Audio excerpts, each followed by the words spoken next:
আসসালামু আলাইকুম, সবাইকে আমন্ত্রণ জানাচ্ছি চ্যানেল ইসের আমাদের বিশেষ আয়োজন সুপারসেন কেবল মুক্ত আলাপ অনুষ্ঠানে। প্রিয় দর্শক, আপনারা জানেন যে আমরা প্রতিটি পর্বে এক একটি বিষয় নিয়ে কথা বলে থাকি, বিশেষ করে বাংলাদেশের রাজনীতি অর্থনীতির সর্বশেষ বিষয় নিয়ে কথা বলে থাকি। প্রিয় দর্শক, আমাদের এই বিশেষ আয়োজন আজকে একজন বিশেষ মানুষকে আমন্ত্রণ জানিয়েছি। আমাদের সাথে আছেন অত্যন্ত প্রিয় মানুষ, আল্লামা ইমাম হায়াত, মানবতার রাজনীতির প্রবর্তক ও বিশ্ব ইনসানিয়াত বিপ্লবের প্রতিষ্ঠাতা। আল্লামা ইমাম হায়াত, আপনাকে স্বাগত আমাদের এই বিশেষ আয়োজনে। ধন্যবাদ, আপনাকেও অনেক ধন্যবাদ এবং দর্শকদেরকেও অনেক স্বাগতম।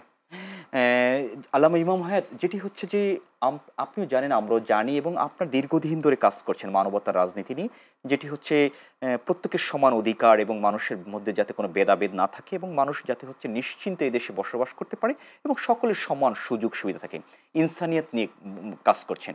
কিন্তু এত বছরে বাংলাদেশে কতটুকু ইনসানিয়াত কায়েম করতে পেরেছেন বলে আপনার মনে করছেন? আসসালামু আলাইকুম রহমতুল্লাহ। দয়াময় আল্লাহ তাআলার নামে শুরু করছি। সত্য মানবতার মুক্তির উৎস প্রাণাদিক প্রেরণাবীর প্রতি সালাতু সালামের সাথে শুরু করছি।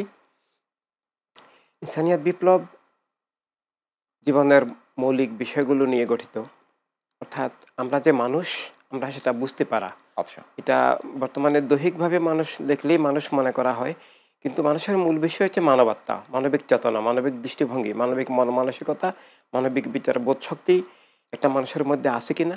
এটার আত্মিক দিক হলো যে জীবনের সত্য উপলব্ধি করা, অর্থাৎ আমরা মানুষ হিসেবে সকল বস্তুর ঊর্ধ্বে, ভাষা, গোত্র, দেশ, রাষ্ট্র, লিঙ্গ, বর্ণ সব কিছুর ঊর্ধ্বে যে কেবল দয়াময় স্রষ্টার নামে আমাদের অস্তিত্ব, আমাদের সত্তা, আমাদের আত্মপরিচয়, আমাদের আত্ম উপলব্ধি, এটা জীবনের সত্য উপলব্ধি করতে না পারলে আমরা আসলে মিথ্যার আধারে ডুবে যাব।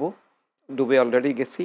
বিশেষভাবে তখন বস্তুর চেতনায়, বস্তুবাদী চেতনায় মনোমগজ আত্মার সত্তা গড়ে ওঠে বস্তুবাদের ভিত্তিতে, অর্থাৎ ভাষা, গোত্র, দেশ, রাষ্ট্র, লিঙ্গ, বর্ণ ইত্যাদি বস্তুর ভিত্তিতে মানুষে মানুষে বিভেদ, বিদ্বেষ, বৈষম্য, অরাজকতা, হানাহানি, মারামারি এগুলো হয় এবং এগুলোর একটা কাঠামো তৈরি হয়ে যায় বস্তুবাদী জাতীয়তাবাদী রাজনীতির মধ্য দিয়ে।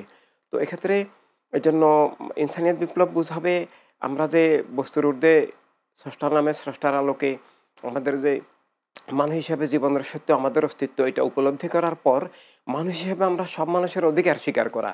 আমরা যদি কেবল নিজের অধিকার স্বীকার করি, অন্য মানুষের অধিকার অস্বীকার করি, উৎখাত করি, তাহলে আমরা মানুষরূপে অমানুষ হয়ে যাব, আমরা মানুষ থাকবো না। বর্তমান দুনিয়ায় এটা একটা প্রকট সমস্যা যে আমরা দেখি মানুষ নিজের ব্যক্তিগত এবং গোষ্ঠীগত অধিকার স্বীকার করলেও অন্য ধর্মের, অন্য মত পথের, অন্য মানুষের অধিকার স্বীকার করছে না, বরং হরণ করছে।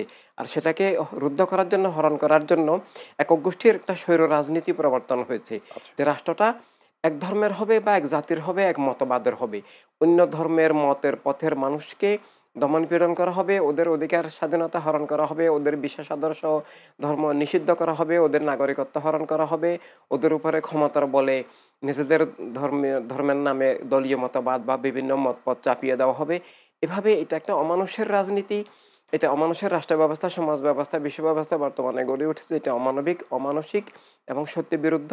সেখান থেকে মানব জীবনকে উদ্ধারের জন্য যে আমরা যে যেটাকে সত্য মনে করি, সেটা প্রত্যেকে যে একই বিষয়কে সত্য হিসাবে বুঝবে, উপলব্ধি করবে তা নাও হতে পারে, কিন্তু সেটা জ্ঞানের মাধ্যমে, একাডেমিকভাবে সেটা যুক্তি দলিলের মাধ্যমে আলোচনা হবে। কিন্তু কেউ কাউকে খুন করতে পারে না, কেউ কারোর উপরে চাপিয়ে দিতে পারে না, কেউ কাউকে নিষিদ্ধ করতে পারে না। কারো জীবনের মালিক কোনো ব্যক্তি বা রাষ্ট্র নয়, জীবনের মালিক দয়াময় আল্লাহ, রাসূল সাল্লাল্লাহু সাল্লাম এবং আল্লাহ রাসূল সাল্লাল্লাহু সাল্লামের পক্ষ থেকে প্রত্যেক মানুষকে আল্লাহ তাআলা একটা নিজের জীবনের আত্মমালিকানা দান করেছেন এবং আত্মমালিকানার সাথে সাথে রাষ্ট্রীয় মালিকানা, বিশ্ব সম্পদের উপরে মালিকানা, বিশ্ব নাগরিকত্ব দান করেছেন। সেটাকে হরণ করতে পারে না, কারণ সেটা স্বয়ং স্রষ্টা প্রদত্ত। কারণ প্রাকৃতিক শক্তির পর রাজনীতি জীবন জগৎকে নিয়ন্ত্রণ করে। আচ্ছা, রাজনীতির মধ্যে দিয়ে রাষ্ট্রনীতি, বিশ্বনীতি, অর্থনীতি গড়ে ওঠে। রাজনীতির মধ্যে দিয়ে রাষ্ট্র ব্যবস্থা, রাষ্ট্র ব্যবস্থার মধ্যে দিয়ে আইন ব্যবস্থা, বিচার ব্যবস্থা, সমাজ ব্যবস্থা, সাংস্কৃতিক ব্যবস্থা, শিক্ষা ব্যবস্থা, এগুলো সব কিছু আসলে রাষ্ট্র ব্যবস্থা নিয়ন্ত্রণ করে। রাষ্ট্র ব্যবস্থাকে নিয়ন্ত্রণ করে রাজনীতি। আচ্ছা। আর রাজনীতিকে বর্তমানে নিয়ন্ত্রণ করছে জীবন বিরোধী, মানবতা বিরোধী, সত্য বিরোধী অপশক্তি। অতএব সারা দুনিয়া, জীবন জগৎ সব কিছুই মিথ্যার গ্রাসে চলে গেছে, জুলুমের গ্রাসে চলে গেছে, স্বৈরদস্যুতার গ্রাসে চলে গেছে।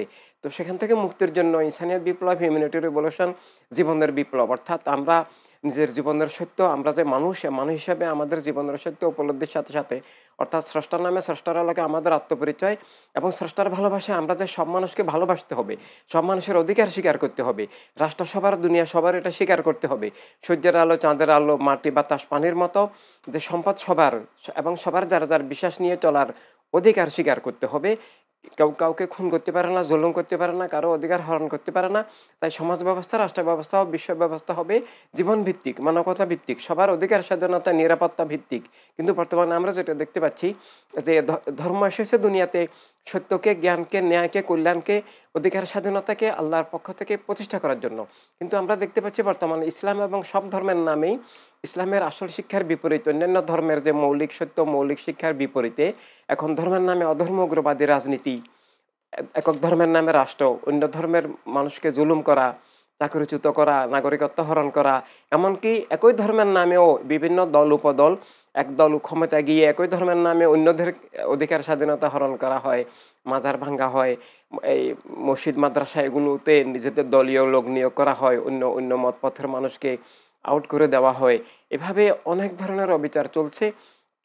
তো এই অবস্থায় মানে আসলে ধর্মের প্রকৃত শিক্ষার পুনরুজ্জীবন, জীবনের সত্যের পুনরুজ্জীবন এবং মানবতার রাজনীতির প্রবর্তন, মানবতার রাষ্ট্র ব্যবস্থার প্রবর্তন এবং মানবতার দুনিয়া গড়ে তোলা, যেখানে সবাই স্রষ্টার ভালোবাসায়, স্রষ্টা রাসূলের ভালোবাসায়, নিজ নিজ ধর্ম প্রবর্তকদের মানে যে দিশা, মানবতার দিশার আলোকে সবাই সবাইকে ভালোবাসবে, সবার অধিকার স্বীকার করবে এবং খুন জুলুম অবিচার সন্ত্রাসের যে এই কাঠামোটা, এটা দূর হয়ে যাবে। এই রাজনীতির কাঠামো, এই রাষ্ট্র ব্যবস্থার কাঠামো দূর হয়ে একটা জীবনভিত্তিক, মানবতা ভিত্তিক, অধিকার স্বাধীনতা ভিত্তিক, ভালোবাসা ভিত্তিক রাজনীতি এবং সবার কল্যাণে, সবার অধিকার, স্বাধীনতা, নিরাপত্তার রক্ষক, সবার রুটি রুজির সংস্থানের যে একটা অর্থনীতি ভিত্তিক রাষ্ট্র ব্যবস্থা, সেটা প্রতিষ্ঠার জন্যই অল হিউম্যানিটি রেভলিউশন, বিশ্ব ইনসানিয়ত বিপ্লব। বাংলাদেশের রাজনীতিতে বলা হচ্ছে দীর্ঘদিন ধরে হচ্ছে রন্ধ্রে রন্ধ্রে দুর্নীতি, স্বজনপ্রীতি এবং কাউকে কিভাবে হচ্ছে দমিয়ে রাখা যায়, দমন পীড়ন, এটি রাজনীতি দীর্ঘদিন ধরে। এর থেকে বেরিয়ে আসা সম্ভব কিনা বা কি করা দরকার, কি মনে ধন্যবাদ, করছেন? আপনি একেবারে বাস্তব সত্য বলেছেন। এটা আসলে বর্তমান রাজনীতির নামে যে স্বৈর রাজনীতি, যে দস্যু রাজনীতি, যে অধিকার হরণের রাজনীতি, যে একক গোষ্ঠীবাদী, যে সাম্প্রদায়িক রাজনীতি, এটারই একটা বিস্ফল, এটারই একটা উপসর্গ। এটা যখন রাষ্ট্র একক গোষ্ঠীর হাতে যায়, একক দলীয় মতবাদের হাতে চলে যায়, ধর্মের নামে কোনো উগ্রবাদী, সাম্প্রদায়িক, জঙ্গিবাদী শক্তির হাতে চলে যায় এবং তারা যখন সমাজ ব্যবস্থা, রাষ্ট্র ব্যবস্থা নিয়ন্ত্রণ করে, তারা তাদের দলীয় স্বার্থে মানুষগুলোকেও তাদের এমন গোষ্ঠীবাদী চেতনায় গড়ে তোলে যারা অন্যের অধিকার স্বীকার করে না। অন্যের অধিকার উৎখাত করা, অন্যদেরকে নিষিদ্ধ করা, জ্বালাও পোড়াও, ভাঙচুর করো, এভাবে যুদ্ধ করো, ধ্বংস করো, এটাকেই ওরা ওদের মানে এই দস্যুনীতিটাকে ওরা রাজনীতি হিসাবে চালায়। আমরা এটা বাংলাদেশের ইতিহাসে আগে থেকে দেখতেছি এবং শুধু বাংলাদেশ নয়, সারা দুনিয়াতে কম বেশি এটা এখন চলছে। রাজনীতির নামে, রাষ্ট্র ব্যবস্থার নামে মানে খুন জুলুম সন্ত্রাস এই যে গাজায় চলছে, এবং গাজায় যে শুধু ইসরায়েলি সরকার করছে তা না, গাজায় ইসরায়েলি সরকারকে গণহত্যায় আমেরিকা, ব্রিটেন সহ আরও, জার্মান সহ আরও অনেকেই সহযোগিতা করছে। এভাবে বর্তমান রাজনীতিটা দুনিয়াব্যাপী একটা বিষাক্ত, কলুষিত, জীবন বিরোধী, মানবতা বিরোধী রাজনীতি, দুর্নীতির রাজনীতি। এটা জীবন অধিকারকে ধ্বংস করে, এটা ন্যায়ের পরিপন্থী এবং বিশেষভাবে আমরা উপমহাদেশে এটা আরও প্রকটভাবে দেখতে পাই যে এখানে বাংলাদেশ, পাকিস্তান, ইন্ডিয়া এগুলো ৪৭-এর পরে ধর্মের নামে অধর্ম, উগ্রবাদী, সাম্প্রদায়িক ধারায় যেভাবে বিভক্ত হলো, এগুলো আসলে ধর্মের শিক্ষার বিপরীত। ধর্মকে এখানে হাতিয়ার হিসাবে ব্যবহার করা হয়েছে। এগুলো রাজনীতিও না যে কেবল হিন্দুর জন্য ইন্ডিয়া বা কেবল মুসলমানের জন্য পাকিস্তান বা কেবল বৌদ্ধ বার্মাদের জন্য বা কোনো এক জাতির জন্য। এগুলো আসলে রাজনীতি নেই, এগুলো রাজনীতির নামে একক গোষ্ঠীবাদী, স্বৈরদস্যুতান্ত্রিক, পাশবিক নীতি। এগুলো ধর্মকে হত্যা করে, মানবতাকে হত্যা করে, জীবনকে হত্যা করে, মানুষকে অমানুষ করে তোলে এবং কৃত্রিম বর্ডার দিয়ে মানবতাকে, জগৎকে খণ্ডিত করে একটা বিষাক্ত সমাজ, রাষ্ট্র ব্যবস্থা তৈরি করে। এবং বর্তমান রাজনৈতিক দলগুলো এবং যারা ক্ষমতাসীন গোষ্ঠী, আমরা দেখতে পাই যে এরা মানুষকে দুর্নীতি বিরোধী কথা বলে ভোটের আগে, কিন্তু ভোটে পরে ক্ষমতা গিয়ে চরম দুর্নীতিতে নিমজ্জিত হয়। বাংলাদেশের এই যে ২৪-এর বিগত আমরা আন্দোলনে দেখেছি যে আমরা কোটা মুক্তির জন্য আন্দোলন করেছে, কিন্তু এখন দেখতেছি কোটা চরমভাবে, প্রকটভাবে কায়েম হয়ে গেছে। তখন দুর্নীতির বিরুদ্ধে আন্দোলন করেছে, এখন আমরা দেখতেছি উপদেষ্টাদের দুর্নীতির কাহিনী, হাজার হাজার কোটি টাকা দুর্নীতি, লুটপাট, চাঁদাবাজি অফিসিয়ালি হচ্ছে। অপরদিকে এই স্বৈরতন্ত্র থেকে মুক্তির কথা বলা হয়েছিল, কিন্তু গণতন্ত্রের কথা বলা হয়েছিল, অথচ সব দলের, সব মানুষের সবার অধিকার স্বীকার করা হচ্ছে না, নাগরিকত্ব স্বীকার করা হচ্ছে না, ভোটাধিকার স্বীকার করা হচ্ছে না, সন্ত্রাস করা হচ্ছে, মব সন্ত্রাস হচ্ছে। এই মব সন্ত্রাসগুলো আসলে বিভিন্ন মানে মব সন্ত্রাসের চেয়েও জঘন্য, অর্থাৎ দলীয় সন্ত্রাসকে মব সন্ত্রাসের নামে চালিয়ে দেওয়া হচ্ছে, খুন জুলুম করা হচ্ছে, অনেক ভয়ঙ্কর রকমের একটা দস্যুতান্ত্রিক একটা সমাজ রাষ্ট্র ব্যবস্থা আবার আগের চেয়েও স্বৈরতান্ত্রিক পাশবিক অবস্থা হয়ে গেছে, যেখানে বাক স্বাধীনতা নাই, সত্যকে সত্য বলা যাচ্ছে না, মিথ্যাকে মিথ্যা বলা যাচ্ছে না, অন্যায়কে অন্যায় বলা যাচ্ছে না, ন্যায়কে তুলে ধরা যাচ্ছে না, নিজের অধিকার স্বাধীনতা নিয়ে এগিয়ে যাওয়া যাচ্ছে না, মিথ্যা মামলা হচ্ছে। তো স্বৈরতন্ত্র থেকে মুক্তির জন্য মানুষ আন্দোলন করেছে, জীবন দিয়েছে। কিন্তু আমরা বিগত ইতিহাসে বারে বারে দেখি যে এক স্বৈরতন্ত্র গিয়ে এক ফেসিবাদ গিয়ে আরেক স্বৈরতন্ত্র আসে, আরেক ফেসিবাদ আসে, আবার অধিকার হনন হয়, আবার চুরি ডাকাতি লুটতরাজ হয়, আবার মিথ্যা মামলা হয়। এভাবেই একের পর এক চলছে। এখান থেকে মুক্তির জন্য একমাত্র মানবতা রাজনীতি, যারা সবার অধিকার স্বীকার করে, সবার রাষ্ট্রের মালিক মুসলিম অমুসলিম নির্বিশেষে প্রতিটি নাগরিক, যেখানে সংখ্যাগরিষ্ঠ বা সংখ্যালঘিষ্ঠ বলতে কেউ থাকবে না, মানুষ হিসেবে সবাই equal right, dignity, safety, freedom থাকবে, সবার রাষ্ট্র হবে, তখনই কেবল শান্তি মুক্তি আসবে। এবং এভাবে জনগণের সরকার হলে, জবাবদিহি সরকার হলে, অ্যাকাউন্টেবল হলে, তখন আর দুর্নীতি থাকবে না, তখন আর লুটতরাজ থাকবে না, তখন সবার যার যার হক সবাই পাবেন এবং জনগণের কাছে জবাবদিহি থাকবেন। সরকার জনগণই রাষ্ট্রের মালিক হবেন, সরকার জনগণের ম্যানেজার হিসেবে কেবলমাত্র কাজ করবেন। একজন মানুষের জীবনের পরিচয়টি কেমন হতে হবে বা কি হওয়া উচিত বলে আপনি মনে করছেন? যে ধন্যবাদ, এটা জীবনের মৌলিক প্রশ্ন। আমি কে, আমি এটা বুঝতে পারা, এটাই জীবনের সত্য, জীবনের মৌলিক বিষয়। আমার পিতার নাম অমুক বা আমি এই গ্রামে বাস করি, এগুলো মৌলিক পরিচয় নয়। আমাকে মৌলিক পরিচয় হিসেবে আমি যে মানুষ হিসাবে, আমি যে স্রষ্টার রাসূলের মাধ্যমে, আমি যে স্রষ্টার করুণা দয়া মায়ার প্রতিনিধিত্ব করি, আমার আত্মা সত্তা অস্তিত্ব হবে সকল বস্তু বাদের ঊর্ধ্বে, এবং স্রষ্টার দেওয়া গুণ জ্ঞান ভালোবাসার ভিত্তিতে আমি সব মানুষের কল্যাণের ধারক হব, সব মানুষের মুক্তির ধারক হব, সব মানুষকে ভালোবাসবো, এবং আমি মিথ্যা বিচার জুলুম থেকে নিজে মুক্ত থাকব, সবাইকে মুক্ত রাখার জন্য চেষ্টা করব, এবং সব মানুষের কল্যাণে আমার জীবন হবে। এভাবে নিজের আত্মপরিচয় বুঝতে পারা, যে কেবল স্রষ্টার নামে, স্রষ্টার আলোকে আমি আমার সত্তা, আমার এন্টিটি, আমার অস্তিত্ব, আমার জীবন, এবং স্রষ্টার আলোর রেসালাতের পক্ষ থেকে যে সব মানুষের জন্য আমার জীবন হবে আশীর্বাদ, এবং আমি সব মানুষের কল্যাণে, সব মানুষের মুক্তি সাধনায়, সবার জন্য আমার জীবন হবে নিবেদিত। আমার যা কিছু জ্ঞান সম্পদ যা কিছু আছে, সেগুলো আমার নিজের জীবন পরিবারের সাথে সাথে বিশ্ব মানবতার মুক্তির জন্য, সব মানুষের কল্যাণে, আত্মপীড়িত নিপীড়িত মানুষের, শোষিত বঞ্চিত মানুষের কল্যাণে কাজে আসবে। মানুষ যেন মিথ্যার আঘাত থেকে আত্মামুক্ত থাকে, মানুষ যেন অমানুষ না হয়, মানুষ যেন, এত সম্পদ আল্লাহ দুনিয়াতে দান করেছেন আল্লাহ রাসূল সাল্লাল্লাহু আলাইহি ওয়াসাল্লামের রসুলায়, অথচ মানুষ না খেয়ে মারা যাচ্ছে। মানুষ একটা শিশু নতুন জন্মায় একটা নিষ্পাপ শিশু হিসাবে, পরবর্তীকালে সে আরেকজনকে খুন করছে, খুন করে, লুট করে, মানুষের উপরে অত্যাচার করে সে আনন্দিত হচ্ছে, আনন্দ বোধ করছে। তার মানে তার মানব চেতনা বিলুপ্ত হয়ে গেছে, তার মানব সত্তা বিলুপ্ত হয়ে গেছে, সে মানুষ রূপে একটা অমানুষ হয়ে গেছে। এই অমানুষকে অমানুষ বানানোর যে আজকে শিক্ষা ব্যবস্থা, সমাজ ব্যবস্থা, রাষ্ট্র ব্যবস্থা, সেটাকে নিয়ন্ত্রণ করছে ধর্মের নামে অধর্ম, উগ্রবাদ এবং বস্তুবাদী জাতীয়তাবাদী চেতনাবাদ। এই দুইটা বিষাক্ত ধারা মানুষকে ধর্মের নামে অধর্মের শিকার করে, মানুষকে ধর্মের নাম, ধর্ম এসেছে জীবন রক্ষার জন্য, মানুষকে খুনি বানাচ্ছে। অপরদিকে বস্তুবাদী জাতীয়তাবাদী চেতনাবাদ তার আত্মসত্তা, তার আত্মপরিচয়, স্রষ্টার নামে আত্মপরিচয় ভুলিয়ে দিয়ে, স্রষ্টার বন্ধন ছিন্ন করে তাকে শয়তানের দাস, মিথ্যার দাস, জুলুম, শোষণ, সন্ত্রাসের একটা ধারকে রূপান্তরিত করছে। এখান থেকে মুক্তির জন্য জীবনের বিপ্লব, স্রষ্টা কেন্দ্রিক আত্মপরিচয়ের ভিত্তিতে, স্রষ্টার রাসূল কেন্দ্রিক আত্মপরিচয়ের ভিত্তিতে, সব মানুষের ভালোবাসা ভিত্তিক একটা মানবিক মানুষ হিসেবে নিজের আত্ম উপলব্ধি, সব মানুষের কল্যাণের ধারক হিসাবে স্রষ্টার ভালোবাসায়, সব মানুষের ভালোবাসার একটা সূর্য হিসাবে সব মানুষ গড়ে ওঠা দরকার। তাহলেই দুনিয়া সত্য এবং জ্ঞানের ভালোবাসার আলোকে আলোকিত হবে। মানুষের সাথে মানুষের ভেদাভেদ বেড়ে যাচ্ছে, দূরত্ব বেড়ে যাচ্ছে, এবং মানুষ খুব হিংস্র হয়ে যাচ্ছে, এবং মানুষের কারো প্রতি কারো কোনো দয়া মায়া, সেটি আমরা কিন্তু দিন দিন কিন্তু একেবারে বিলুপ্ত হওয়ার পথে আমরা দেখতে পাচ্ছি আর কি। এটির আসলে প্রকৃত কারণ কি, কোন জায়গাটিতে আমাদের বাস্তব অবস্থা। কারণ মানুষ যখন আত্মকেন্দ্রিক হয়ে যায়, মানুষ যখন স্রষ্টার প্রতিনিধিত্ব হারায়, স্রষ্টার রেসালাতের প্রতিনিধিত্ব হারায়, সত্য এবং মানবতার ধারকদের প্রতিনিধিত্ব হারায়, মানুষ যখন অন্যের অধিকার অস্বীকার করে, মানুষ যখন কেবল ন্যায় অন্যায়ের ভেদাভেদ না করে, কিভাবে লুট করবে সম্পদ, কিভাবে রাষ্ট্র জবরদখল করবে, ক্ষমতা জবরদখল করবে, অন্যকে কিভাবে বঞ্চিত শোষিত করবে, এই ধরনের ধ্যান ধারণা, এই ধরনের মানসিকতা বস্তুবাদী জাতীয়তাবাদী চেতনার মধ্য দিয়ে, ধর্মের নামে অধর্ম উগ্রবাদী চেতনার মধ্য দিয়ে মানুষ যখন এই সেন্সে চলে যায়, তখন সে আর মানুষ থাকে না, সে অমানুষ হয়ে যায়। তখন সে হিংস্র জীব হয়ে যায়, তার বিবেক বোধ শক্তি লোপ পায়। তখন সে ন্যায় অন্যায়ের কোনো পার্থক্য করতে পারে না, বৈধ অবৈধতার পার্থক্য করতে পারে না, তখন সে যে কোনো উপায়ে খুন জুলুম সন্ত্রাসকেই তার ধর্ম হিসাবে চালিয়ে দিতে চায়, তার রাজনীতি হিসাবে চালিয়ে দিতে চায়। এমনকি এই জন্য সে রাষ্ট্র জবরদখল করে। এভাবে রাষ্ট্র ক্ষমতার বলে যখন এইসব অন্যায় অবিচার চলে, তখন মানুষ আসলে অন্য মানুষ অসহায় হয়ে যায়, অন্য মানুষ সেটা রোধ প্রতিরোধ করতে পারে না। তখন যখন নিজের অধিকার স্বাধীনতা চায়, যখন নিজের সহায় সম্পদ চায়, নিজের নিরাপত্তা চায়, তখন সে আরও বরং ক্ষমতাসীন গোষ্ঠীর ক্রোধের শিকার হয়, জেল জুলুমের শিকার হয়। তখন মানুষ অসহায় হয়ে নীরবে অন্যায় বিচার জুলুমের মধ্যে আত্মসমর্পণ করে ফেলে। এখান থেকে মুক্তির জন্য আসলে জীবনের বিপ্লব, অধিকার স্বাধীনতার, মানবতার রাষ্ট্রের বিপ্লব প্রয়োজন। আমরা দেখতে পাচ্ছি যে দেশ একটি সংকটকালীন সময় পার করছে দীর্ঘদিন ধরে।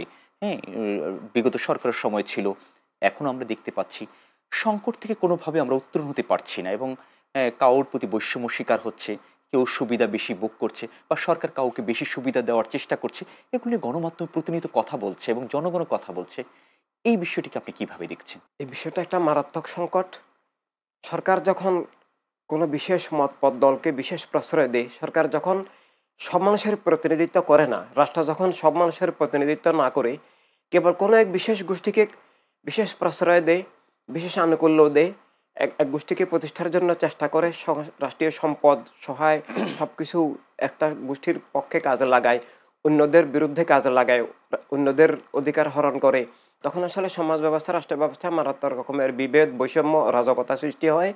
এবং তখন সেখানে আসলে রাষ্ট্র আর রাষ্ট্র থাকে না, রাষ্ট্র এক গোষ্ঠীর জমিদারি তালুকদারিতে পরিণত হয়, রাষ্ট্র জবরদখল হয়ে যায়, মিথ্যা জুলুমের অপশক্তির হাতিয়ার হয়ে যায়, এবং জীবনের উপরে অন্যায় অবিচার জুলুম শোষণ নেমে আসে, সম্পদের বৈষম্য তৈরি হয়, সম্পদ লুটতরাজ হয়ে যায়।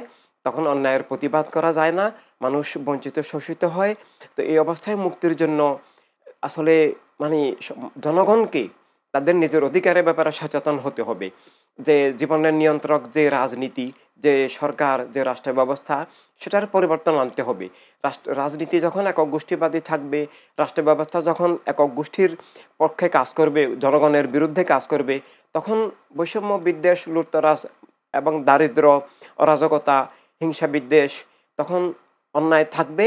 এবং এই অবস্থার সুযোগে কিছু মানুষ মারাত্মকভাবে জুলুম করবে, কিন্তু তারা বিচারের ঊর্ধ্বে থাকবে। আমরা সেটা বিগত সরকারের আমলেও দেখেছি, এখনও দেখেছি। মুক্তির জন্য বারবারে আন্দোলন হয়, গণতন্ত্র মুক্তিপাদ বলে বলে নূর হোসেন জীবন দিলেন, কিন্তু আমরা দেখলাম এরপরেও গণতন্ত্রের আন্দোলন হচ্ছে, গণতন্ত্র এলো না। গণতন্ত্রের কথা বলে যারা ক্ষমতায় আসলেন, তারা স্বৈরতন্ত্র কায়েম করলেন, একটা প্রশাসনের নির্বাচন দিলেন, জনগণের ভোটাধিকার হরণ করলেন, বারে বারে সেই অবস্থা হচ্ছে।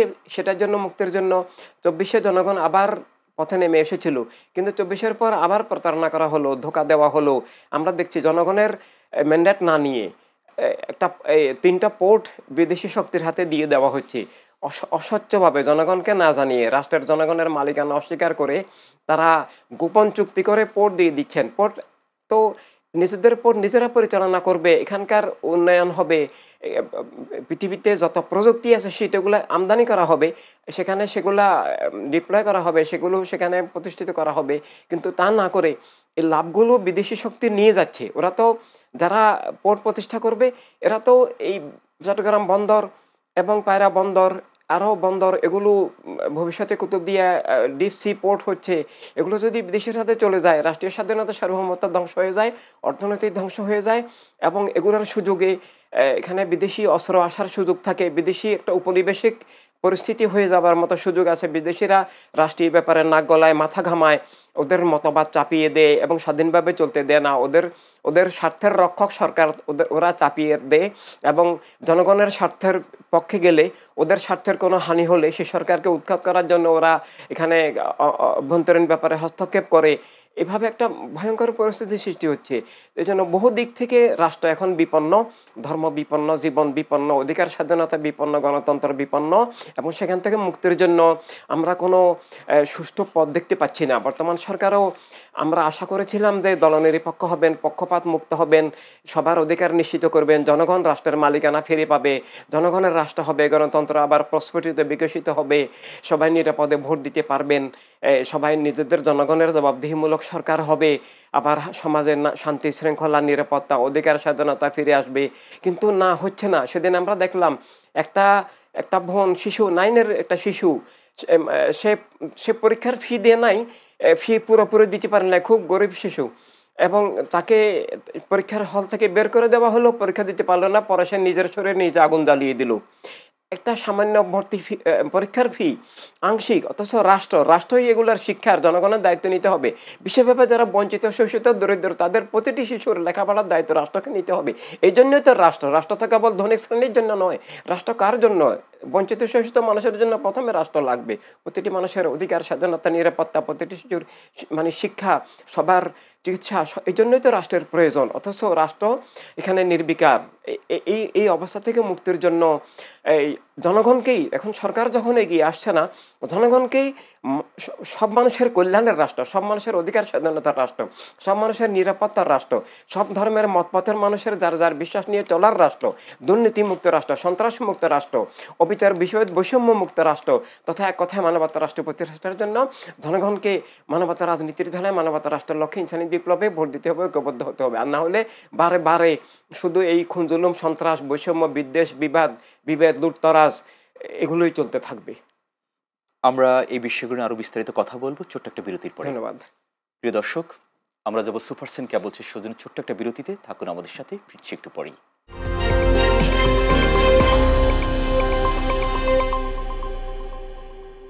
বিরতির পর সবাইকে আমন্ত্রণ জানাচ্ছি সুপারসেন কেবলস মুক্ত আলাপ অনুষ্ঠান। দর্শক, আমাদের সাথে আছেন মানবতার রাজনীতি প্রবর্তক এবং বিশ্ব ইনসানিয়াত বিপ্লবের প্রতিষ্ঠাতা আল্লামা ইমাম হায়াত। ইমাম হায়াত, বিরতির আগে কথা বলছিলাম কল্যাণ রাষ্ট্র, মানুষের সমান সুযোগ সুবিধা এবং সরকার যাতে কারো পক্ষপাতিত্ব না করে সেই বিষয়গুলো নিয়ে আর কি। আমরা দেখেছি কল্যাণ রাষ্ট্র প্রতিষ্ঠা করার যে অনেকগুলো বিষয় দরকার, এবং আপনারা দীর্ঘদিন ধরে ইনসানিয়াত বিপ্লব নিয়ে কাজ করছেন, মাধ্যমে দেশের জন্য কাজ করছেন।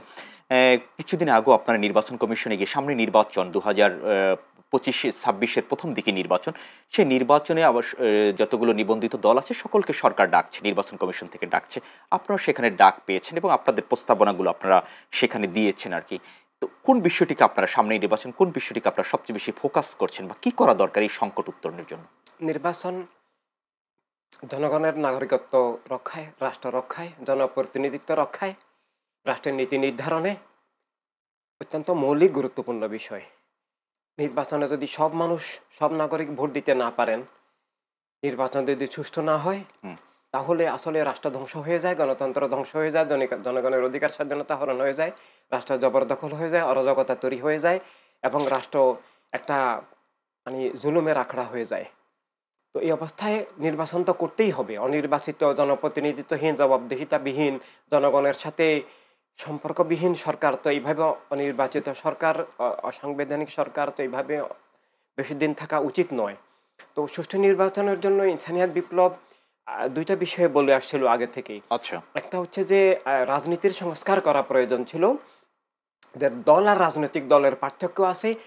একক ধর্মের নামে, মতপথের নামে, পেশার ভিত্তিতে দল হইতে পারে, সাংবাদিক সমিতি হইতে পারে, কৃষক সমিতি হইতে পারে, বণিক সমিতি হইতে পারে, শিক্ষকদের দল হইতে পারে, এভাবে কোনো পেশাভিত্তিক দল হইতে পারে, কোনো ধর্মের মতপথের মতাদর্শের দল সংগঠন হইতে পারে। কিন্তু রাজনীতি বুঝতে হবে, জীবন নীতি হিসাবে রাজনীতি বুঝা।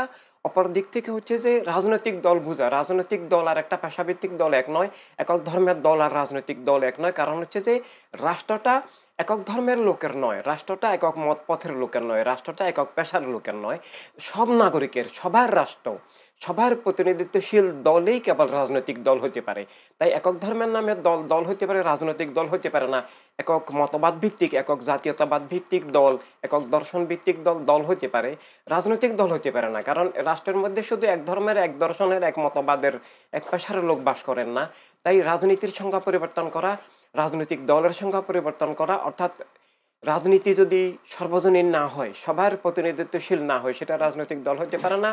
আর একই সাথে রাষ্ট্রটা সব মানুষের মালিকানা, সব মানুষের অধিকার, সব মানুষের রাষ্ট্রীয় নাগরিকত্ব স্বীকার যদি করা না হয়, সব মানুষের স্বাধীনতা, অর্থাৎ যার যার বিশ্বাস নিয়ে চলার, যার যার অধিকার স্বাধীনতা নিয়ে নিরাপদে চলার যে জীবনের স্বাধীনতা, জীবনের স্বাধীনতা না থাকলে কেবল একটা রাষ্ট্রের চৌহদ্দি, রাষ্ট্রের একটা মানচিত্র থাকলেই সেটা জীবনের স্বাধীনতা থাকে না। ইসরায়েলেরও একটা সীমান্ত আছে, কিন্তু সেখানে তো নাগরিকদের খুন করা হচ্ছে। জীবনের স্বাধীনতা না থাকলে, যেমন কেবলাভূমি আল্লাহ রবে একটা একটা স্বাধীন দেশ, কিন্তু সেখানে জনগণের কোনো ভোটাধিকার নাই, অন্যায়ের প্রতিবাদ করার সুযোগ নাই, এবং অপরদিকে সেটাকে এটা ওয়াহাবি মতবাদটাকে ইসলামের নামে চালিয়ে দেওয়া হচ্ছে। তো এই জন্য জীবনের মৌলিক স্বাধীনতা প্রয়োজন, যার যার বিশ্বাস নিয়ে চলার স্বাধীনতা, রুটি রোদের স্বাধীনতা, রাষ্ট্রের কর্তৃত্ব নিয়ে কথা বলা, অন্যায়ের প্রতিবাদ করার স্বাধীনতা, রাষ্ট্রীয় কর্তৃত্বে অংশগ্রহণের স্বাধীনতা, যেটা নাগরিকত্ব, নাগরিক মৌলিক অধিকার। এমনি খাওয়া দাওয়া তো একটা পশু প্রাণীও করে, চাকরি বাকরি, খাওয়া দাওয়া, ডুবাইতে গিয়ে তো বাংলাদেশের মানুষের চাকরি করে, পৃথিবীর বিভিন্ন গিয়ে তো খায় দায়, চাকরি বাকরি করে, ইনকাম করে, কিন্তু উনি তো ভোটাধিকার নাই। তো ভোটাধিকারটাই সালে নাগরিকত্বের মৌলিক বিষয়, কিন্তু সেটা প্রয়োগের জন্য মানে বাংলাদেশের পরিস্থিতি আর বিশ্বের অন্যান্য সব দেশের পরিস্থিতি এক নয়। অনেক জায়গায় নিরাপত্তা আছে, ভোট কেন্দ্রে গিয়ে কেউ ইচ্ছা করলেই ভোট দিতে পারেন, কিন্তু বাংলাদেশে ইচ্ছা করলেই ভোট কেন্দ্রে গিয়ে ভোট দেওয়া যায় না। বিগত প্রতিটি নির্বাচন রক্তাক্ত নির্বাচন, প্রত্যেক নির্বাচনে খুনাখুনি হয়েছে, কেন্দ্র জবরদখল হয়েছে, ভোট গণনায় কারচুপি করা হয়েছে, ব্যালট বাক্স আগে থেকে পুড়িয়ে রাখা হয়েছে। এমনকি ইদানিং ডাকসু চাকসুর নির্বাচনেও আমরা দেখেছি যে ভোটের নামে দুর্নীতি হচ্ছে, অনেক রকমের অনেক অভিযোগ, অনেক অরাজকতা হচ্ছে। কিন্তু সুষ্ঠু নির্বাচন প্রয়োজন, এটা রাষ্ট্র রক্ষা, জীবন রক্ষা, ধর্ম রক্ষা, অস্তিত্ব রক্ষা, গণতন্ত্র রক্ষার একটা মৌলিক শর্ত। আর না হলে জনগণের মালিকানা নস্যাৎ হয়ে যায়, রাষ্ট্র জবরদখল হয়ে যায়, রাষ্ট্র দস্যুতান্ত্রিক হয়ে যায়, রাষ্ট্র হারিয়ে ফেলা হয়, তো এই জীবন পরাধীন হয়ে যায়, একটা অপশক্তির হাতে রাষ্ট্রের অভ্যন্তরীণ স্বাধীনতা নষ্ট হয়ে যায়। রাষ্ট্র শুধু বহির্শক্তি দিয়ে সার্বভৌমত্ব নষ্ট হয় না, বহির্শক্তি দিয়ে যেমন নষ্ট হয়, অভ্যন্তরীণভাবেও রাষ্ট্র জবরদখল হতে পারে, এবং সেটার উদাহরণ পৃথিবীতে অনেক আছে। তো এই জন্য সুষ্ঠু নির্বাচনের জন্য বিশ্ব ইনসানিয়ত বিপ্লব আল হিউম্যানিটি রিভলিউশন আমরা বলেছিলাম, মা বোনরা নিরাপত্তার কারণে যেতে পারেন না, ভাইরাও যেতে পারেন না, 1,20,00,000 প্রবাসী ভাই বোন আছেন যাদের রেমিটেন্সের মাধ্যমে দেশ রাষ্ট্র চলছে। সবার ভোটাধিকার প্রয়োগের জন্য এই বাসায়, নিজ নিজ ঘরে, নিজ নিজ বাসস্থানে, নিজ নিজ অফিসে, এমনকি একটা অসুস্থ মানুষ হসপিটালে বসেও যেন ভোট দিতে পারেন। তো এই জন্য মোবাইল অ্যাপসের মাধ্যমে নিজ নিজ মোবাইলে আমরা যেভাবে এখন বিকাশের লেনদেন করছি, নগদের লেনদেন করছি, আমরা আই ব্যাংকিং করছি, আমরা ইউটিলিটি বিল পেমেন্ট করছি, তো এভাবে আমরা নিজেদের এখন ভোটার আইডি কার্ড সবার আছে। এভাবে এখন মোবাইলের মধ্য দিয়ে আমরা দেশ বিদেশে গ্রামের মানুষেরাও বিদেশ থেকে টাকা পাচ্ছে। তো এভাবে আমরা যদি নিজ নিজ মার্কায় বৃদ্ধাঙ্গুলের ছাপ দিয়ে, আল্লাহ যেটা এমনভাবে তৈরি করেছেন একজনের ছাপ একজনের সাথে মিলে না, এটা নকল করা সম্ভব নয়। এটা দিয়ে এখন অনেক কিছু হচ্ছে, এমনকি ভিসা শুরু করে অনেক কিছু হচ্ছে যেগুলো অন্য ম্যানুয়াল পদ্ধতিতে জালিয়াতি করা যায়, অথচ বৃদ্ধাঙ্গুলের ছাপ দিয়ে জালিয়াতি করা যাচ্ছে না। তো এভাবে অথেন্টিক এই পদ্ধতিগুলো দিয়ে আধুনিক যুগে সেকালে পদ্ধতি পরিহার করে আমরা যদি মোবাইল অ্যাপসের মাধ্যমে ভোটাধিকার প্রয়োগ করার সুযোগ পাই, যে আমার আইডি দিয়ে, আমার পাসওয়ার্ড দিয়ে, আমার পছন্দের মার্কায় আমি বৃদ্ধাঙ্গুলির ছাপ দিয়ে ভোট দিব, এবং সেটা বর্তমানে এস্তোনিয়াতে চালু আছে। তো এইভাবেই এটা যদি আমরা করি, তাহলে ভোট কেন্দ্রে যাওয়ার নিরাপত্তার ঝুঁকি নাই, আইন শৃঙ্খলা রক্ষাকারী বাহিনীর লাখ লাখ এইভাবে প্রোভাইড করতে হবে না, হাজার হাজার কোটি টাকা ব্যয় করতে হবে না, ব্যালটে সিল দিয়ে এইভাবে সব অপচয় করতে হবে না, আমরা নিরাপদে ঘরে বসে ভোট দিতে পারবো। তাই বর্তমান কঠিন একটা দুর্যোগপূর্ণ অরাজক আইন শৃঙ্খলা পরিস্থিতির মধ্যে, যেখানে জননিরাপত্তা নাই, প্রাণহানির আশঙ্কা আছে, এমনকি অনেক দল, আমাদের কাছে ডকুমেন্ট আছে, অনেক দল প্রকাশ্যে বলেছে আমরা ভোট কেন্দ্র জবরদখল করতে পারি, আমাদের ভোট কেন্দ্র জবরদখলের ক্ষমতা আছে। আমরা অনেক জায়গায় ভোটারদেরকে এখনই আতঙ্কগ্রস্ত করা হচ্ছে যে ভোট কেন্দ্রে যাবেন না, বা অন্য দলের পথের লোকদেরকে ভোট কেন্দ্রে আসতে আমরা দিব না, অন্য ধর্মের লোকদেরকে ভোট কেন্দ্রে আসতে আমরা দিব না, এই ধরনের একটা আতঙ্কজনক পরিস্থিতি এখনো বিরাজ করছে। কিন্তু এই সব কিছুকে ছাপিয়ে, এই অপশক্তির সকল ষড়যন্ত্র চক্রান্তকে ছাপিয়ে, গণতন্ত্রকে, রাষ্ট্রকে, ধর্মকে, জীবনকে, মানবাধিকারকে, যার যার মতপথকে বিজয়ী করার জন্য একটাই অভ্যর্থ পথ, নিরাপদ পথ আছে, যেটা সব চক্রান্ত ব্যর্থ হয়ে যাবে যদি আমার মোবাইলে, আমি আমার বাসস্থান, আমার অফিস, আমার দেশ বিদেশ যেখানেই আমি থাকি, আমরা হোয়াটসঅ্যাপে যেমন এখন মেসেজ আদান প্রদান করছি, যে আমার মেসেজ আমি পৃথিবীর যে কোনো জায়গায় আমার আপনজনকে দিতে পারছি, আমি লেনদেন করতে পারছি। তো এভাবে যদি আমি মোবাইল অ্যাপসের মধ্য দিয়ে আমরা যার যার মার্কায় ভোট দিতে পারি, এই পদ্ধতিটা যদি প্রবর্তন করা যায়, তাহলে নিরাপদে ভোট দেওয়া যাবে, সবার ভোটাধিকার নিশ্চিত হবে এবং হাজার হাজার কোটি টাকার অপচয় থেকে রাষ্ট্র, এই গরিব রাষ্ট্র, জনগণের অনেক কষ্টের ট্যাক্সের এই অর্থ সম্পদ বেঁচে যাবে, একটা শান্তিপূর্ণ নির্বাচন হবে। সবচেয়ে বড় কথা, সবাই নির্বাচনে অংশগ্রহণ করতে পারবেন। তো এই প্রস্তাব আমরা নির্বাচন কমিশনকে দিয়েছি। এটা কি প্রথমে আপনারা উপস্থাপন করেছেন বাংলাদেশে? হ্যাঁ, বাংলাদেশে এটা আমরাই প্রথম উপস্থাপন করেছি এবং পৃথিবীর অন্যান্য জায়গায় আমরা এটি উপস্থাপন করেছি যে ইংল্যান্ডে, ব্রিটেনে তো ওয়ার্ল্ড হিউম্যানিটারি রেভলিউশনে আমরা নিবন্ধিত রাজনৈতিক দল। আগামী ৩ তারিখ ওখানকার নির্বাচন কমিশন সেখানেও আমাদেরকে বৈঠকের জন্য ডেকেছি। তো সেখানেও আমরা প্রস্তাব করেছি যে মানুষ কর্মব্যস্ত, সেখানেও ভোটার আসলে খুব কম সংখ্যক মানুষ ভোট কেন্দ্রে যেতে পারেন। ৩-৪ ঘন্টা লাইনে দাঁড়িয়ে থাকার মতো সুযোগ ওইসব দেশে খুব কম মানুষের আছে। দেন যার যার মোবাইল অ্যাপসে যদি ভোট দেওয়া হয় তাহলে সবাই তো ভোট দিতে পারবেন নিজ নিজ স্থানে বসেই। তো তারা সেটা পজিটিভ সেন্স, আমাদেরকে পজিটিভ একটা সেন্স দেখিয়েছেন যে না, এটা তো অবশ্যই আমরা চিন্তা করব, আমরা সেটা রিসার্চ করব, এটা তো এই ধরনের হলে তো অবশ্যই ভালো, সবাই ভোট দিতে পারছে, নিরাপত্তা হচ্ছে। বিশেষ সময় বাঁচানো, সময় তো অনেক মূল্যবান জিনিস, সময়টাই তো জীবন, সময় বেঁচে যাচ্ছে। এভাবে মানুষকে আর দাঙ্গা হাঙ্গামার সম্মুখীন হতে হচ্ছে না। দাঙ্গা হাঙ্গামা ওই সব দেশে ভোট নিয়ে নাই, কিন্তু উপমহাদেশে তো আছে। তো এই জন্য এই প্রস্তাবটা যদি গ্রহণ করা হয়, সবার ভোটাধিকার নিশ্চিত হবে, নিরাপত্তা নিশ্চিত হবে, অর্থ সম্পদ বেঁচে যাবে এবং একটা ফেয়ার, সুন্দর, প্রশ্নাতীত নির্বাচন সম্ভব ইনশাল্লাহ। বিগত সময়গুলোতে বলছে যে নির্বাচন ভোট কেন্দ্রে ভোটাররা ভোট প্রয়োগ করতে পারেনি এবং হচ্ছে যে এবার তারা সুন্দরভাবে, সুষ্ঠুভাবে তারা ভোট কেন্দ্রে যেতে চাচ্ছে এবং ভোটাধিকার প্রয়োগ করতে চাচ্ছে। আপনার অ্যানালাইসিসে কি মনে করছেন? এখন পর্যন্ত সরকারও বলছে যে একটা সুন্দর নির্বাচন দেবে। সুন্দর নির্বাচন হওয়ার কতটুকু এখন পর্যন্ত পরিস্থিতি তৈরি হয়েছে বলে আপনি মনে করেন, পরিবেশ তৈরি হয়েছে বলে মনে করছেন? বললেই হবে না, কারণ সুন্দর নির্বাচনের জন্য অনেকগুলো শর্ত আছে। প্রথম শর্ত হচ্ছে যে সরকারকে দলনিরপেক্ষ হতে হবে, পক্ষপাত মুক্ত হতে হবে, সব দলমতকে কাজের সুযোগ জনগণের কাছে পৌঁছার, সভা সমাবেশ করার সুযোগ দিতে হবে এবং একই সাথে নির্বাচন কমিশন, সেনাবাহিনী, পুলিশ প্রশাসনকে দলনিরপেক্ষ, সবার অধিকারের রক্ষা হতে হবে। অপরদিকে বর্তমান সামাজিক রাজনৈতিক যে পরিস্থিতিটা, দেশের সামাজিক নিরাপত্তার পরিস্থিতিটা বিবেচনায় আনতে হবে। সবাই ভোট দেওয়ার জন্য ভোট কেন্দ্রে যাওয়ার সুযোগ নাই। এখন রাস্তাঘাটে খুন হচ্ছে, সেজন্য পল্লবীতে একটা দলের নেতা খুন হলেন, প্রকাশ্যে খুন হলেন। তো এইভাবে এই খুন সন্ত্রাসের মধ্যে জীবনের ঝুঁকি নিয়ে ভোট কেন্দ্রে যাওয়ার সুযোগ নাই। তাই ভোট কেন্দ্রে না গিয়ে ঘরে বসে ভোট দেওয়ার সুযোগের ব্যবস্থা, অর্থাৎ মোবাইল থাম্ব নির্বাচনের ব্যবস্থা করতে হবে। আর না হলে ভোট কেন্দ্রের জনগণ 3/2 মানুষ যেতে পারবে না। আমরা হচ্ছে যে সামনে একটা সুন্দর বাংলাদেশের কথা আমরা বলছি যে হয়তোবা সরকার পতন হওয়ার পরে বিগত সরকার যে আমরা একটা সুন্দর বাংলাদেশ দেখব, আগামীর সুন্দর বাংলাদেশ ভবিষ্যৎ প্রজন্মের জন্য আমরা রেখে যেতে পারবো আর কি।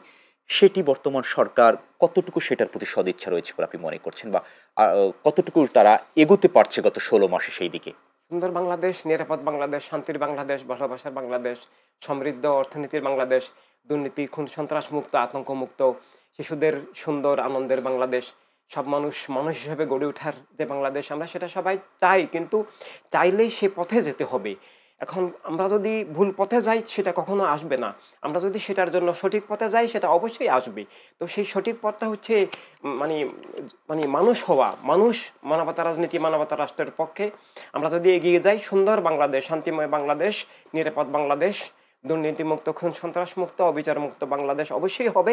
আর যদি আমরা কলুষিত রাজনীতি, দূষিত রাজনীতি, বিষাক্ত রাজনীতি, খুন সন্ত্রাসের রাজনীতি, দমন পীড়নের রাজনীতি, জুলুমের, দুর্নীতির রাজনীতির দিকে বারবার যাই, তাহলে আমরা খুবই ভুল করব। আমরা আবার গর্তের পর আর গর্তে পড়বো, আমরা কখনো আমাদের মুক্তি আসবে না। সেটি হচ্ছে রাজনৈতিক দলগুলোর মধ্যে আমরা ইতিমধ্যে দেখেছি যে একটু বিরোধ বেড়েছে, একজন আরেকজনকে কটাক্ষ করে কথা বলছে এবং কারোর মতের সাথে কারোর মত পার্থক্য হচ্ছে অনেক বেশি আর কি। ঐক্যমত্য কমিশনও দীর্ঘদিন ধরে কাজ করেছে, কিন্তু কোনো ধরনের সুরাহ বা কোনো একটা ভালো জায়গায় অনেকে বলছে পৌঁছতে পারেনি। আপনি কি মনে করছেন এই বিষয়গুলো? মৌলিক বিষয় যে সবাই মানুষ, রাষ্ট্রসভার এই বিষয়গুলোতে তো অবশ্যই একমত হতে হবে, সবার অধিকার স্বীকার করতে হবে এবং খুন জুলুম অবিচারের বিরুদ্ধে যেতে হবে, মানবাধিকার স্বীকার করতে হবে। মানুষ হিসেবে মানবাধিকারের ব্যাপারে যদি একমত না হয় তাহলে তো সেটা মানবতা বিরোধী দল হিসেবে চিহ্নিত হয়ে গেল। তাই মৌলিক বিষয়গুলো যার যার নীতিগত, আদর্শগত বা কর্মপদ্ধতিগত বিভিন্ন মত পার্থক্য থাকতে পারে, সেটা গণতন্ত্রের সৌন্দর্য। কিন্তু মৌলিক অধিকার যে আমি কেবল, আর কারো অধিকার নাই, বিশ্বাস নাই, ধর্ম নাই, জাতীয়তা নাই, আমি শুধু লুট করব, আর কেউ যার মত পথে চলতে পারবে না, আমি দুর্নীতি করব, কেউ প্রতিবাদ করতে পারবে না, আমি যা ইচ্ছা তা করব, এই ধরনের স্বৈরতান্ত্রিক, দস্যুতান্ত্রিক মানে পাশবিক মানসিকতা পরিহার করে আমরা আবেদন জানাবো সব রাজনৈতিক দলকে যে জীবনের মৌলিক বিষয়গুলো, সবার জীবনের নিরাপত্তা, জীবনের অধিকার রাষ্ট্র সবার, এটা সবাই স্বীকার করে এগিয়ে চলুন। আগামী নির্বাচন নিয়ে আপনাদের কোনো বড় ধরনের পরিকল্পনা রয়েছে কিনা, বা নির্বাচনে আপনাদের অংশগ্রহণ বা ৩০০টি যে আসন রয়েছে সেখানে আপনাদের প্রার্থিতা ঘোষণার কোনো পরিকল্পনা রয়েছে কিনা?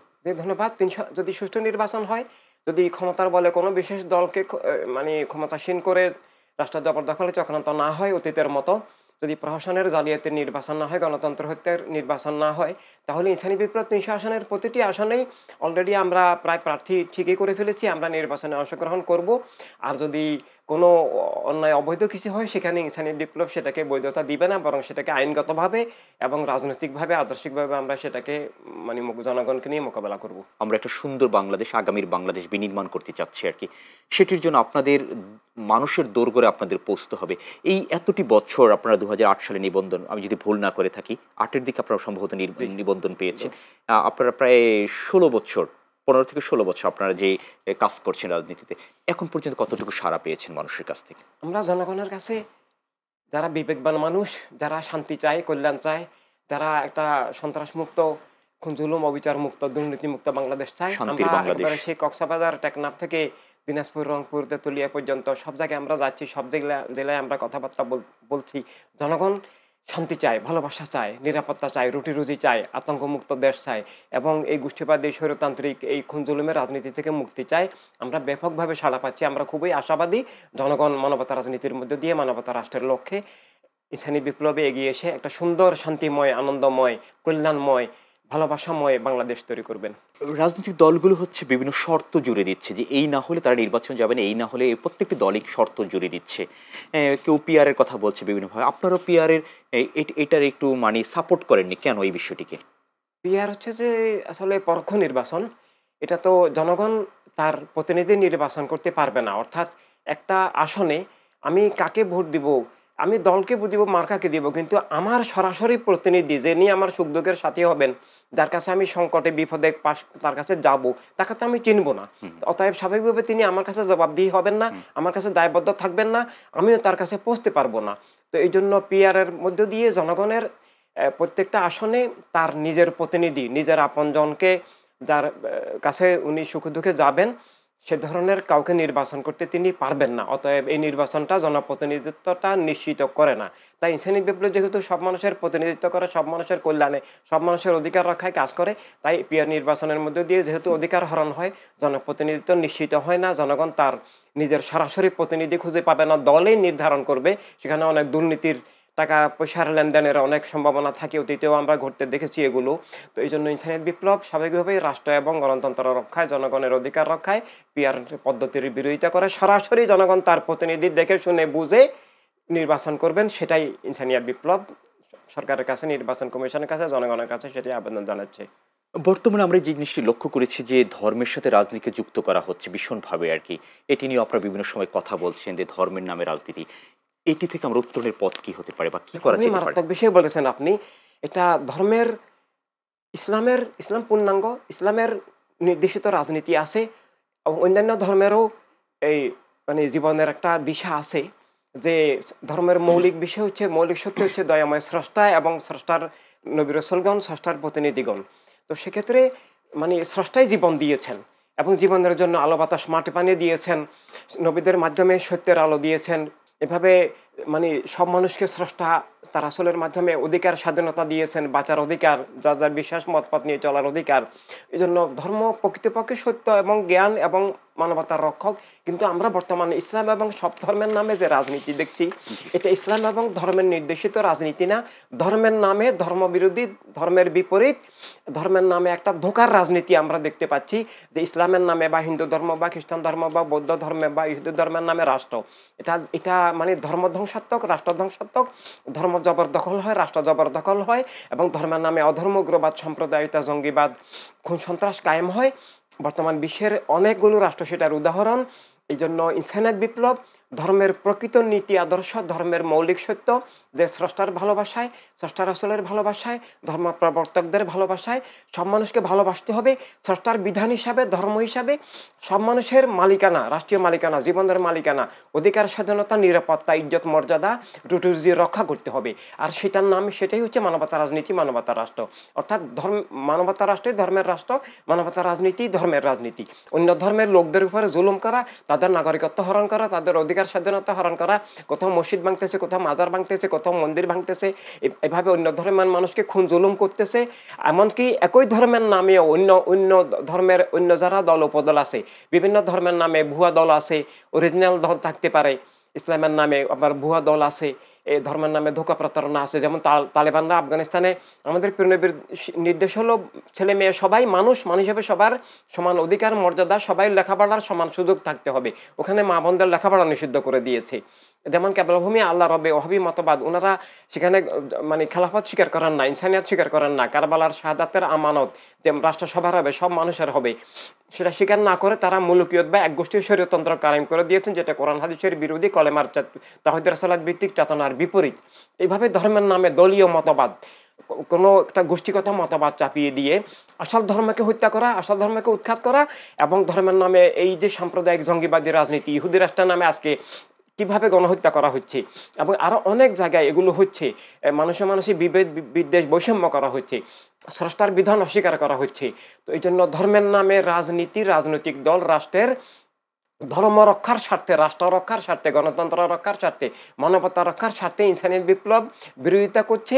এবং ধর্মের যে গ্রন্থ, ধর্মগ্রন্থগুলো থেকে এবং কোরআনুল কারীম থেকে, হাদিস শরীফ থেকে দলিল এনেই ইনসানিয়ত বিপ্লব বলছে যে রাষ্ট্র এক ধর্মের, এক জাতির হবে না, ধর্মের নামে দল হয়, রাজনৈতিক দল হয় না। রাজনৈতিক দল হতে হলে সর্বজনীন, ইউনিভার্সাল, হিউম্যানিটারিয়ান হতে হবে, সবার অধিকার স্বীকার করতে হবে, যেটা আল্লাহ তাআলা, আল্লাহ রাসূল সাল্লাল্লাহু আলাইহি ওয়াসাল্লাম কোরআন কারীম, হাদিস শরীফে নিজেই নির্দেশ দিয়ে বলেছেন, লা ইকরাহা ফিদ্দিন, ধর্ম চাপিয়ে দিও না। অর্থাৎ রাষ্ট্র ক্ষমতার বলে ধর্ম চাপিয়ে না, ধর্ম হবে জ্ঞানের মাধ্যমে, ভালোবাসার মাধ্যমে, হৃদয়ের স্বাধীন চেতনার মধ্য দিয়ে, সত্য উপলব্ধির মধ্য দিয়ে, জবরদস্তির মধ্য দিয়ে নয়। লা ইকরাহা ফিদ্দিন, আল্লাহ জবরদস্তি নিষিদ্ধ করেছেন এবং বলেছেন লাকুম দীনুকুম ওয়ালিয়া দিন, যে এমন একটা সমাজ রাষ্ট্র ব্যবস্থা হবে যেখানে যার ধর্ম নিয়ে সে থাকবে, কেউ কারো উপর ক্ষমতার বলে চাপিয়ে দিবে না, কেউ কাউকে নিষিদ্ধ করবে না। মানুষ হিসেবে সবার জীবনের সমান অধিকার, স্বাধীনতা, নিরাপত্তার বিকাশ ঘটবে। অনেকগুলো বিষয় নিয়ে কথা বলা দরকার ছিল, আশা করি অনেকগুলো বিষয় উঠেও আসছে। আমরা অন্য একদিন সময় পেলে আরও এই বিষয়গুলো আরও বিস্তারিত আলোচনা করব। অসংখ্য ধন্যবাদ জানাচ্ছি আল্লামা ইমাম হায়াত আপনাকে, এই বিশেষ আয়োজনে আপনি আমাদেরকে সময় দেওয়ার জন্য। আপনাকে অনেক ধন্যবাদ সময় উপযোগী প্রশ্ন করার জন্য, এবং দর্শকদেরকে অনেক ধন্যবাদ। এসটিভির কল্যাণ হোক, এসটিভিকে আল্লাহ অনেক উচ্চ, আল্লাহ অনেক প্রতিষ্ঠিত করুক। অসংখ্য ধন্যবাদ আপনাকে। ধন্যবাদ। প্রিয় দর্শক, আমরা আমাদের অনুষ্ঠানে একেবারে শেষ প্রান্তে, তবে দেখা হবে অন্য কোনো পর্বে নতুন কোনো অতিথির সাথে। সেই পর্যন্ত সবাই ভালো থাকবেন। আল্লাহ হাফেজ, শুভরাত্রি।